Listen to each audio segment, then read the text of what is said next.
And number one, I think this kind of comes with no surprise, man. Like, I think y'all expected me to say this album.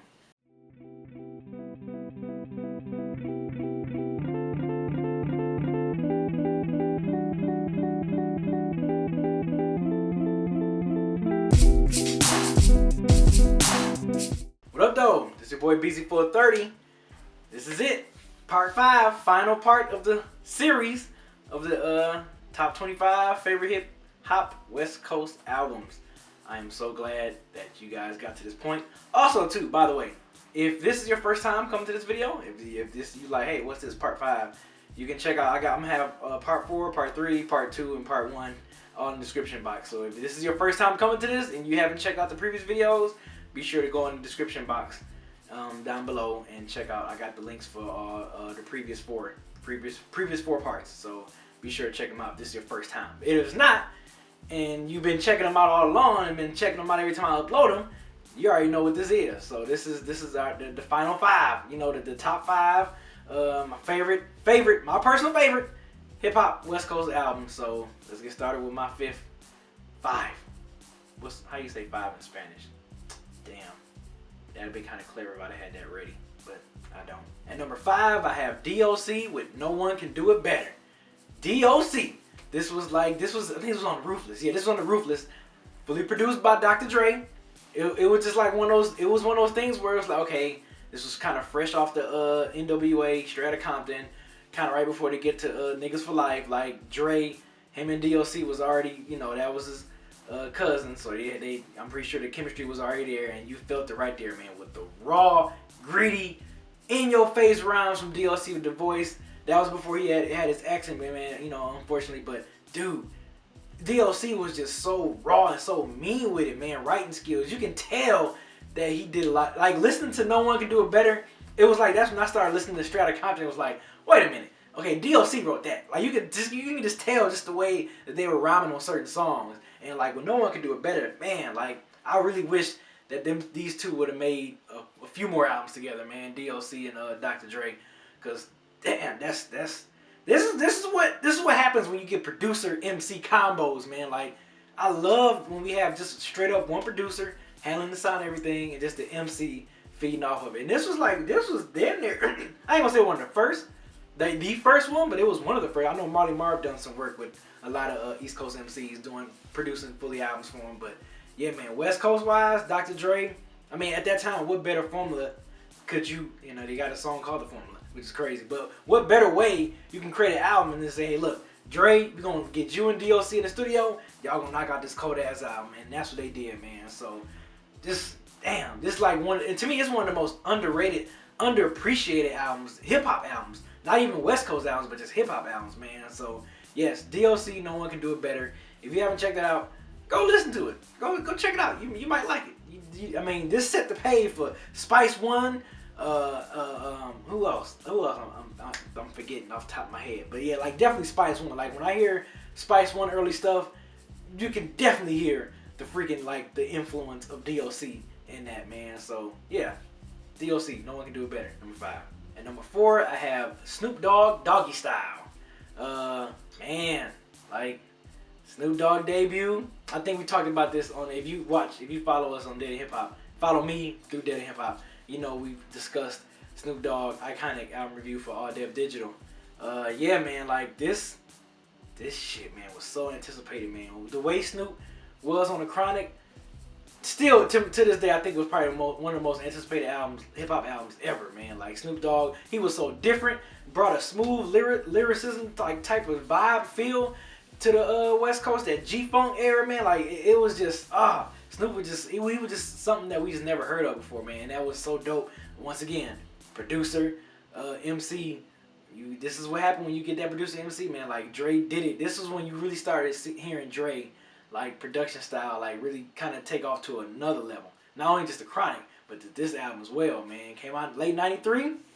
Snoop Dogg, Doggy Style. You know, Daz, Corrupt, Dog Pound, freaking, you know, this album was amazing. I mean, I'm pretty sure, I don't need to go into details, but yes, my number 4, Snoop Dogg, Doggy Style. If you want to know what I thought about it, go watch the Snoop Dogg Iconic Album Reviews with All Def Digital if you want to hear my thoughts, as well as the rest of the Hip Hop Crew thoughts. So, but none of that. Number 4, Snoop Dogg, Doggy Style. And number 3, I got Ice Cube, America's Most Wanted. America's with 3 Ks, KKK.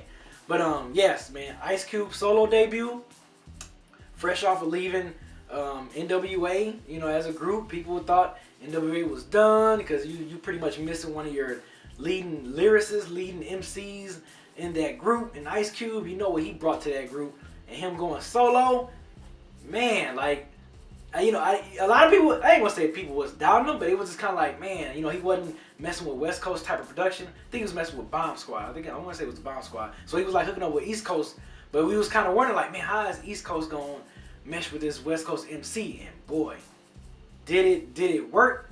Like, this dude dropped a classic West Coast album, man. Like, Ice Cube was smoking fire. Like, everyone was like, yo, Ice Cube was that dude. How the heck you leave a group and then you still make a dope ass album by yourself without the group? So yeah, America's Most Wanted with the K, with 3 Ks, dope, man. You know, Ice Cube was on that political shit, that raw in your face shit, just like our DOC, oh man, that street knowledge, man. Like, Ice Cube was that street knowledge dude that was spitting some shit on that America's Most Wanted, man. So yes, number 3, Ice Cube, America's Most Wanted. At number 2, I have Ice Cube, Death Certificate. Man, Death Certificate, Ice Cube, that's this. Personally, my favorite Ice Cube album, out of his discography, Death Certificate, so dope. Ghetto Bird had the best freaking battle rap song, this record of all time, and No Vaseline. You know what I'm saying? Left NWA and then blazed them all, which a lot of people say, look, that was the reason for their downfall. But we know that group had some internal stuff going on anyway, based off the movie and based off interviews and stuff like that. But from the outside looking in, when it happened, I was like, yo, he dismantled NWA with No Vaseline. But other than that, man, Cube was really, stuff that he's talking about on that album is still relevant to today. You know what I'm saying? Like, that's what make that shit so timeless and just so classic, man. With Death Certificate, it's like Cube, just political stuff he was talking about, street stuff he was talking about, like just worldly stuff he was talking about, man. Like, it's still relevant to today, man. The Ice Cube, it was like he foresaw that shit years ago, and it's crazy how this shit's still happening, man. Like, yeah, Cube, Death Certificate, man. Jesus, that almost slipped in my number 1 because that album really put me, for a long time in the early to mid 90s. Cube was like, he was like top 5 for me, like easily. Like, every time I miss my top 5 MCs, I mentioned Cube. Cube was my favorite. Cube has always been one of my favorites, man. But yeah, that album, at that time, I was like, man, ain't nobody touching Cube. Cube was so dope. So yeah, Death Certificate at number 2.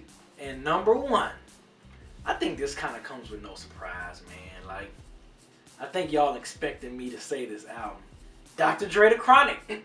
I mean, what way to, like, honor one of, like, the best hip-hop albums. Of course, if it's one of the best hip-hop albums, you know it's going to be, like, number 1 on the West Coast album. Like, this album right here, man, Dre knew what he was doing when he crafted this album. Still, like, one of my top 3, as far as hip-hop, one of my top 3 favorite, maybe all time, like, production. If I'm just speaking on strictly, like, just favorite produced albums, favorite albums with production, this is top 3, like, easily for me, man. Like, The Chronic was so amazing, man. Like, that set a standard. Like, at that time, that album really did set a standard in hip hop, man. Like, people was like, holy fucking, I mean, people from all coasts was just like, holy shit. New York, East Coast, you know, at the time when New York was just like, New York, they was like, holy shit, they are fucking some shit up with this fucking album, man. And yeah,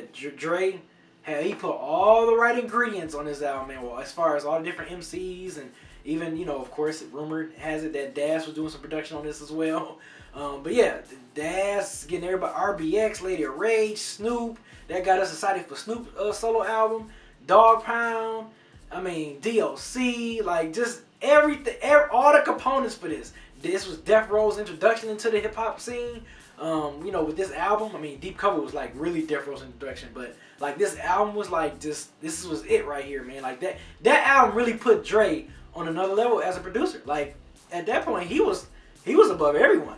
as far as hip hop. Like you wasn't touching Drake when the Chronic came out, when it came to the production tip, man. But yeah, I mean, what more can I say? Like I said, if you want to know more insight on this beat about the Chronic, about my number one, please just look at our iconic review. We talked about it on Dead and Hip Hop. So not on Dead and Hip Hop. I'm sorry, on All Def Digital, powered by Dead and Hip Hop. But yes, the Chronic number one West Coast, my personal favorite West Coast hip hop album. I think it's in a lot of people. If it's not number one, I think it's in a lot of folks, especially folks like around my age. They throw this album as probably in a top three, for sure, definitely. Yeah, that's it. There we go, 25. And before I want to go over some honorable mentions. I want to mention. I would feel bad just not even mention these. So just some honorable mentions, some albums that I just have to shout out just because these albums were definitely important in West Coast hip hop as well. Yeah, Cypress Hill with Black Sunday, Too Short's Born to Mac, Compton's Most Wanted, Music by Drive-By, Ice-T with Rhyme Pays. Just to name some albums that I just felt like I had to bring these up. You know, you can, I guess for the newer, you know, Kendrick Lamar, Good Kid, Mad City, Kendrick Lamar, To Pimp a Butterfly. Just to name some West Coast joints, man. Just that, you know, you just have to mention those when you talk about West Coast hip hop albums. It's some more. It's some more. But I would just something I just want to throw off top of the dome that albums I just had to mention. So yeah, once again, thank you guys for watching. I think the next series, I think the next series of these I'm gonna do is gonna be for the South. So I'm a compile up my personal favorite. I might do 20 or 25. Probably do 25 again. Make another 5-part video of my favorite hip hop albums hailing from the South. So I don't know if I'm gonna do in New York, man. New York, I had to do damn near 50 because there's so many albums that came out of New York. Because New York is just like so much. It's so much that came out of New York. So many albums. But I think I'm gonna do the South next, man. I think I'm gonna definitely mess around and do the South. I think I can come up with a good 20 or 25 albums. My favorite personal albums from the South. So other than that, to the end, thank you for watching. Thank you for subscribing. Follow me on Twitter. I know it came up on the bottom of the screen at some point. Instagram, Facebook, all that other wonderful stuff, man. Hit me up in the comment section. Let me know what you guys think. Again, thank you for being patient with me and getting through this series. I hope you guys enjoyed these. It seemed like you guys really enjoyed them because y'all was asking, y'all was bugging me about these when I finished part 3, and it was taking me so long to get 4 and 5 out. Y'all was like, "What's up with the West Coast albums?" So, but appreciate y'all, man. It shows me that you guys are watching and you like the content. So, other than that, man, this is your boy Beezy430. Check out y'all later. Peace.